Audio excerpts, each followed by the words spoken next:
이렇게 동아일보에서 우리 건설 리더스들을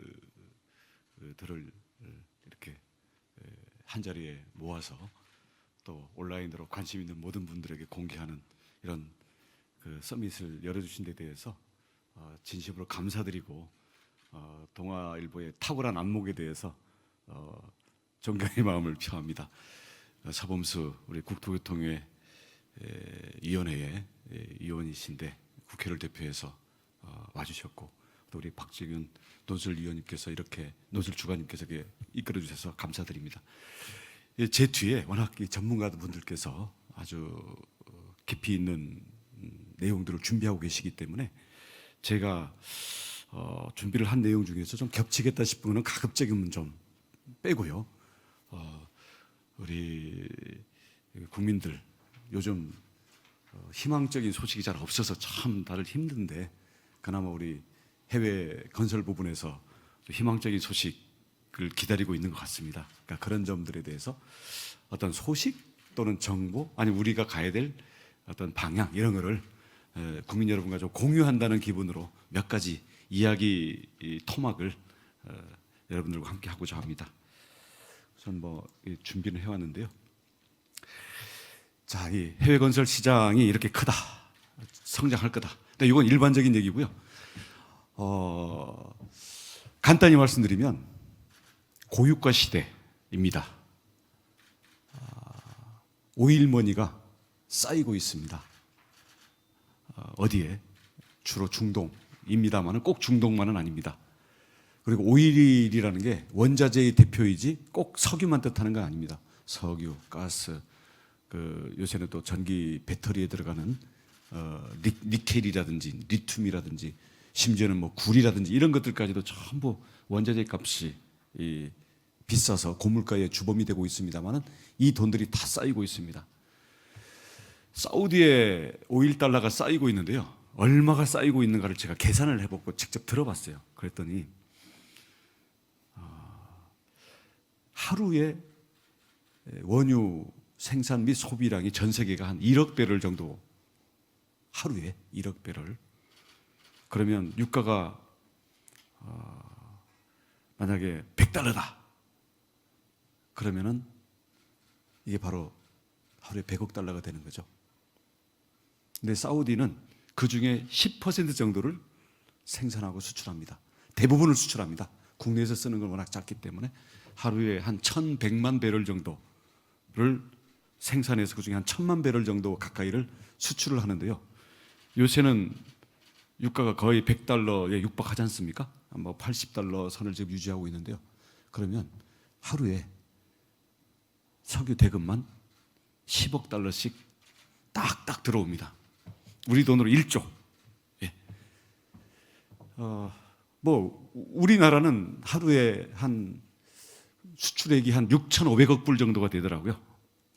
그러면 이거 대충 한 7천억 불이라고 치고 하루에 한 20억 불 정도가 우리 수출액입니다. 별거 아니네 이렇게 생각할 수 있죠. 근데 그 다음 이제 비밀이 들어있는데요. 사우디는 원유의 생산 비용이 세계 최저입니다. 가장 높이 보는 그 자료를 보니까 24불을 보고요. 사우디 이게 실제로 아는 사람들 보니까 10달러 미만이라고 합니다. 생산 원가가. 그러면 자 100달러, 1배럴에 100달러를 팔면 90달러가 순수익이고 이 돈이 왕국이니까 왕세자 통장에 그냥 탁탁 꽂히는 겁니다. 우리는 하루에 20억 불을 수출한다 치더라도 마진율이 얼마가 될까요? 우리 기업 하시는 분들 워낙 잘 아시겠습니다만은 15% 될까요?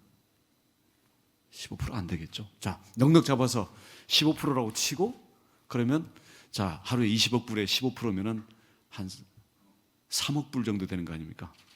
사우디는 비용 빼고 하루에 1조 원씩이 왕실 통장에 탁탁 꽂히고 있고 우리는 그 산업 돌리고 이렇게 전 세계 뛰어서 우리 국가 전체로 꽂히는 돈이 3억 불이 우리 여유 자금으로 남는 겁니다. 나머지는 다 비용으로 들어가기 때문에 그러면 사우디에 하루에 쌓이고 있는 돈이 이제 1조 원씩 쌓이고 있는 건데 실제로 작년 1년에만 국부펀드에 쌓인 돈이 1,500억 달러가 쌓여서 이 돈을 가지고 지금 우리 넥슨도 사러 오고 지금 전 세계에 미래의 투자처를 쇼핑을 하러 다니고 있는 겁니다. 그런 일환으로서 사우디 투자부 장관도 왔고 이번에 왕세자도 온 거라고 볼 수가 있습니다. 자, 그러면 사우디나 뭐 다른 중동 나라들도 마찬가지인데 이 돈을 가지고 뭘 하려고 하느냐? 과거에는 그냥 국민들 복지로 나눠줬습니다. 근데 사우디가 가장 민감하고요. 여기에 우리 그 드라마처럼 윈터 이즈 커밍, 겨울을 날 준비를 하고 있습니다. 즉 석유 이후의 시대를 준비를 하려고 하고 있습니다. 그러면 사우디뿐만 아니라 지금 돈이 들어오고 있는 이 나라들의 화두는 첫 번째는 에너지, 두 번째로는 인프라, 세 번째로는 국방, 그리고 네 번째로는 디지털 전환. 여기에다가 사우디는 지금 하루에 1조 원씩 꽂히고 있는 이 돈을 여기에다가 투자를 해서 미래를 준비하려고 하고 있습니다. 석유를 계속 파는 것 또는 고유가 시대라는 것은 오래가지 않는다는 걸 알고 있기 때문에, 그래서 저는 이 중동을 비롯해서 일어나고 있는 해외 건설의 움직임에 우리가 뒤처져서는 안 된다라고 보고 있습니다. 우리 한국 건설 산업은 지금 시즌 2를 맞이해야 되는데요. 사우디에 가보니까 웬만한 정부 건물들 그리고 증권 거래소까지도 우리 다 한국 기업들이 지었습니다. 그리고 여기에 대한 평가가 매우 높습니다. 그래서 건설이나 인프라에 대해서는 기본적으로 인정받는 게 있는데 지금 중동이 돈이 많으니까 이걸 그냥 선심시대 쓴다? 천만의 말씀입니다.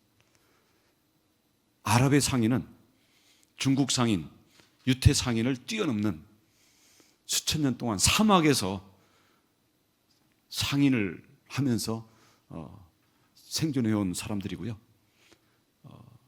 지난 50년 동안 우리 한국 건설이 중동에 진출한 지 50년, 60년이 되고 사우디만 50년입니다만은 발주를 가지고 이 공급자, 경쟁자들을 다루는데 선수들입니다. 그리고 앞으로 벌고 뒤에서 미치는 경우들이 많습니다. 절대로 미치지 않는 사람들이 중동 상인들이고 중동 국가라고 봐야 됩니다. 그러면 결국 그들이 필요로 하는 것을 우리가 줄 수 있어야 우리가 이 거래 관계가 잘 이루어지겠죠. 근데 한국이 최적인 겁니다.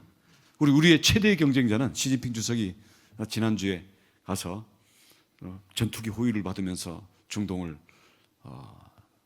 황제처럼 다녀갔는데 저희의 경쟁자는 사실은 중국이라고 생각하고 있습니다. 근데 좀 차이점이 있는 게 우리는 건설, 방산, 에너지, 디지털까지 패키지로 제공을 할 수 있는 게 우리 한국입니다. 그래서 이번에 중동 진출은 이걸 패키지로 묶어서 가야 된다. 우리 이 점에 대해서 우리 대통령께서도 명확한 인식을 갖고 계십니다. 우리는 각 부처들끼리 내지는 이 산업 분야들끼리 따로 움직여서는 안 되고 이게 한꺼번에 움직여야 되고요. 다음 두 번째는 기업들끼리 특히 2010년대 초반에 중동 들어갔던 데들은 회사마다 다 1조 원 이상 수조 원대의 손실을 보고 아직도 회복을 못한 데들이 많습니다. 그러고는 다 국내 들어와가지고 우리 국내 주택에만 매달렸는데요. 다시 나가려고 해도 여기 우리 건설사들 오셨습니다만은 어떻게 2010년 어게인이 안 될 것이냐에 대해서 정말 고민들이 많으실 겁니다. 그리고 지금 중동에서 얘기하는 네옴시티라는 것도 사실은 가만히 뜯어보면 저 사막의 신기루 같은 얘기거든요. 여기에 있는 리스크를 어떻게 다시 당하지 않을 것이냐라는 고민들이 많은데 그 고민은 우리 함께 해야 되는 거고, 우선 특히 그 요인들에 보면은 우리 기업들끼리 제살 깎아먹기 경쟁이 많았습니다. 최저가 거기다 우리끼리 투서하고요. 그 다음 하자 보증 10% 거기 개런티 잡힌 상태에서는 실컷 마진이 10%도 안 되는데 하자 보증이라는 이유로 대금의 10%를 그 국가에서 주지도 않고 그 다음 공사를 다시 맡아야 이게 돌려막기식으로 주는 이런 식의 그 거래 관행 때문에 우리 기업들로서는 사실 지금 중동에서 들려오는 소식들이 그렇게 달갑지만은 않을 겁니다. 이 부분을 극복을 해야 된다. 그래서 우리 기업들끼리도 서로 뭐 국제 규범과 공정거래에 위반되지 않을 정도의 수준에서는 철저히 협력을 해서 가야 된다. 이런 면에서 우리가 일본을 좀 배울 필요가 있다고 생각을 하고요. 그 다음 또 과거를 우리가 반복해서는 안 되는 게 저가, 저부가 가치 쪽으로 들어가면 안 됩니다. 사우디에 갔다 온 우리 근로자만 우리 400만 명이더라고요. 그리고 근로자로 갔다 온 사람 중에 가장 그 후에 신분 상승을 하신 분이 김성태 의원이시고요. 그때 갔다 온 경영자 중에 가장 신분 상승을 하신 분이 이명박 대통령이시더라고요.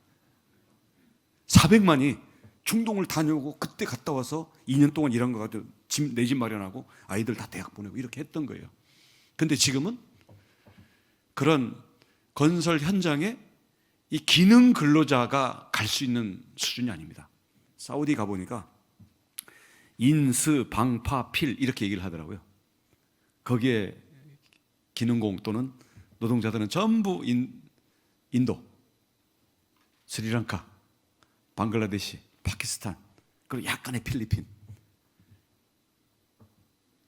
거기다가 지금 중국까지 지금 걸로 들어가려고 해서 중국은 근로자까지 다 데리고 가게 메뚜기처럼 와서 휩쓸고 가고 끝나고 나면 가버리기 때문에 사실은 중국도 약점을 많이 갖고 있죠. 현지에서 환영받지 못하는. 근데 근로자들을 우리 한국에서 가서 할 수는 없습니다. 그리고 단순 시공은 중국이나 인도, 특히 터키 이런 쪽에서가 한국보다 훨씬 가격 경쟁력이 높기 때문에 우리가 이거 할 수가 없어요. 그럼 어디를 해야 되냐? 더 윗단으로 올라갈 수밖에 없죠. 아래쪽에는 벌써 인구 밀도가 높으니까 우리는 더 높은 곳으로 갈 수밖에 없는데 높은 곳으로 갈래니 미국, 유럽, 일본 이런 나라들이 기다리고 있는 거 아닙니까? 그럼 우리가 엔지니어링 그리고 다른 산업들과 패키지로 들어가는 부분, 그다음 거기에서 기술 이전도 해주고 인력도 키우면서 한다든지 뭔가 그쪽에서 우리를 원하는 이런 부분들을 갖고 들어가야 된다. 거기에다가 지금 특히 사우디에서 원하고 이런 것들은 제조업 기반을 갖추는 걸 원하고 있습니다. 근데 그런 점에서는 우리 한국이나 중국이 가장 좋은 걸 갖고 있겠죠. 왜냐하면 유럽이나 미국은 이미 제조업 기반이 공동화되어 버린 지가 오래기 때문에 사우디가 다음 단계로 나고 싶은 부분들을 딱 줄 수 있는 것들이 많지가 않습니다. 그래서 우리는 제조업 기반도 키워주면서 기술 이전과 인력 양성도 같이 묶어서 제시를 해야 이제 그쪽에서 원하는 게 된다. 마지막은 금융과 공공기관이 기업들과 함께 가야 된다는 겁니다. 왜냐하면 사우디가 그렇게 돈이 많은데도 단순히 자신들이 그냥 발주만을 주는 게 원하는 게 아니라 공동 투자를 원합니다. 왜냐하면 기술도 필요하고 자신들의 산업 기반을 키우는 것도 필요하고 또 석유 이후의 시대를 대비하고 있고 아까 말씀드린 것처럼 에너지, 그러니까 원전이라든지 수소 이런 에너지, 그다음 방산, 우리 한국 미사일과 자주포와 전차를 너무 원하죠. 이런 부분들이라든가 아니면은 디지털, 한국이 갖고 있는 통신, 인터넷 내지 인공지능 너무 원하고 있고 로봇 이런 거 너무 원하고 있고요. 이런 부분들을 가지고 해나가기 위해서는 투자를 원하기 때문에 오늘 카인드도 와 있습니다만은 우리 해외에 직접 투자를 하거나 신용을 보강해 줄 수 있는 이 부분을 갖고 들어가야 되고 그래서 금융과 산업의 패키지와 정부 간의 고공 외교가 함께 패키지로 돼야만 길을 뚫을 수 있다. 근데 이런 점에 대해서 이번에 왕세자랑 우리 윤석열 대통령께서 만났을 때 여러분들이 보신 것처럼 이 부분에 대한 완벽한 전략을 가지고 움직이고 있다. 그리고 우리 기업들도 이런 부분에 맞춰서 움직여야 될 거다. 이런 말씀을 드리겠습니다. 지금 이게 바로 그 얘기고요. 네, 몇 가지가 있는데 산업은 패키지로 가야 된다. 그리고 공공과 민간과 금융이 함께 움직여야 된다. 그리고 석유 이후의 시대를 대비하고 있는 그들의 고민과 그들의 비전에 대해서 우리가 진정으로 공감하고 동의를 하고 큰 틀에서 파트너가 돼야 되지, 개개인의 사업과 그 딜만 보고서 하게 되면 이미 중동이나 이런 자원부국들도 이미 그런 걸 가지고 입맛이 땡길 수준은 아니다. 그런 걸 제공할 나라들은 너무나 많다. 이런 점들을 함께 말씀을 드리고 싶습니다. 이번에 가봤더니요, 지금 이 알룰라라는 오른쪽에 보이는 이 고속도로가 지금은 사실은 뭐 사라지다시피 한 삼환건설이라는 회사가 딱 50년 전, 내년이 되면 딱 50주년이 됩니다. 1973년도에 이게 180km가 되는 고속도로를 뚫었는데요. 이름이 이 알룰라라는 데로 갔는데, 알룰라라는 데가 우리 뭐 저는 가수 그룹 룰라가 생각이 나던데, 이게 유네스코 헤리티지 4,000년이 넘은 사우디의 가장 오래된 문화 유적지입니다. 여기 가는 고속도로를 뚫었는데 지금도 새로 뚫은 고속도로처럼 이 고속도로에 노면에 광이 난다고 그럽니다. 그러면서 사우디 사람들이 코리아 넘버원 하는 그 대표적인 건데, 막상 이것을 건설한 회사는 지금은 사라졌고 그냥 코리아라는 이름으로 남아져 있죠. 근데 이 180km의 고속도로가 50년 전에 한국과 사우디의 상징적인 사업이었다고 한다면, 이제는 50년이 지난 지금 새로운 왕세자 17년 내 그 왕세자가 돼가지고 국방장관, 그 다음 부총리, 이걸 거쳐가지고 현재 왕세자가 됐는데요. 이 왕세자는 1985년생입니다. 누구랑 동갑이냐면 이준석 대표랑 동갑입니다. 그리고 제 수행비서랑 동갑입니다. 그동안 6대째 사우디는 지금 왕세자의 할아버지가 아들들한테 물려져가지고 형제 상속으로 지금까지 오다가, 이제 작은아버지, 큰아버지들이 왕이었는데 지금 아버지가 왕이, 그것도 서열이 한 22위밖에 안 돼, 앞에 왕들이 다 돌아가시는 바람에 지금 왕세자의 아버지가 기적적으로 왕이 되고, 왕이 되자마자 이제는 작은아버지들은 이제 다 90세가 다 됐기 때문에 이제는 아들들대로 가겠다는데, 이게 정확히 사다리 타기 위해서 지금 왕세자한테 왔는데요. 여기는 종신제지 않습니까? 의회도 없고요, 선거도 없습니다. 그리고 장관들은 모두 왕자이거나 아람코 출신인들입니다. 그러면 왕세자가 모든 걸 쥐고 있는데, 가만히 생각해 보니까 앞으로 50년 한다 치면 임기 5년짜리 대한민국 대통령이 10명이 앞으로 상대를 해야 될 게 이 왕세자더라고요. 그리고 아까 말씀드렸지만 하루에 1조 원씩이 통장에, 지금 이 순간에도 오늘 하루에도 1조가 꽂히고 있습니다. 그런데 이분이 100년 비전을 그리고 있습니다. 비전 2030에는 여러 가지 것들이 들어있는데요. 여성들을 운전하게 한다 해서 여성 인력들을 경제활동으로 끌인다는 것도 있고, 그래서 인기가 아주 짱입니다. 거기에다가 네옴시티 170km짜리 직선 도시를 만들어서 여기에다가 온갖 최첨단을 다 집어넣겠다.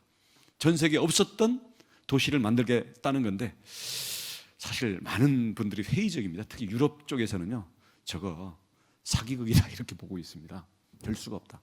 근데 이번에 가서 직접 설계자들을 또 만나고 그 공사 현장에도 가보고, 또 우리 언론단도 함께 문답을 주고받는데, 170km를 한꺼번에 짓는 게 아니라 800m짜리 모듈을 전 세계에서 투자를 모아서 170km를 만들겠다는 건데, 한 20km 정도의 구간에 대해서는 사우디 재정으로 짓겠다는 겁니다. 최소한 그건 되겠구나. 그리고 거기에 대해서 우리 한미글로벌이라든지 이제 여기에 대한 모듈에 대한 이 시범 제품을 납품하는 것을 이제 곧 삼성물산이 아마 최종 계약을 하는 것 같아요. 그리고 네옴 도시의 지하 고속철을 뚫기 위한 터널은 이미 현대건설하고 삼성물산이 이미 발파해서 터널을 뚫기 시작했습니다. 제가 그 발파 현장에 갔다 왔고요. 그래서 어떤 비전도 늘 불확실하고 경제성이라든지 아니면 또 가다 보면 많은 변수들이 발생하기 때문에 불확실성이 있다.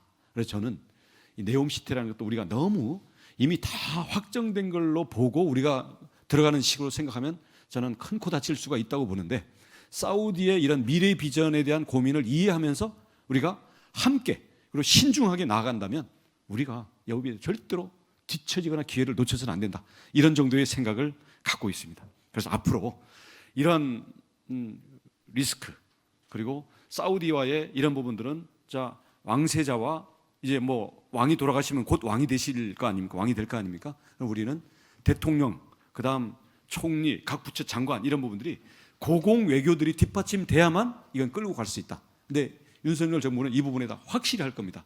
왜냐하면 장관이 가서 뭐 구체적으로 무슨 딜을 하겠습니까? 하지만 장관이 가면 우선 우리가 물어보는 거에 대해서는 정보에 대해서 거짓말은 못 하고요. 만나자 그러면 만나줘야 되는 게 서로 국가 간에 서로 아쉬운 게 있으니까 그렇지 않습니까? 그래서 민간 기업 개별적으로라든가 어느 계약 하나만 갖고는 안 되는 부분들이 이런 고공의 환경을 만들어 줄 수 있을 때 앞으로 길이 될 수가 있다. 이렇게 생각을 합니다. 1월 달에 아마 우리 윤석열 대통령께서는 사우디는 왕세자가 다녀가신 지가 지금 두 달도 채 안 됐기 때문에 이 부분을 고민하는데 우선 아랍에미레이트 이제 중동의 두 기둥이 이제 아랍에미레이트와 사우디인데 아랍에미레이트도 사우디랑은 좀 다르긴 하지만 우리는 또 양쪽을 한국의 입장에서는 또 살짝 경쟁시키면서 가야 된다고 생각합니다. 그래서 이런 점에 대해서 우리 이따가 우리 전문가들께서 뭐 구체적이고 깊이 있는 그리고 상당히 검토된 의견들을 주실 거라고 생각을 하고요. 앞으로 우리 윤석열 정부, 우리 윤석열 대통령이 직접 진두지휘를 하면서 어려운 시기에 국민들에게 해외에서 좋은 뉴스들을 전달할 수 있도록 더 노력하겠습니다. 감사합니다.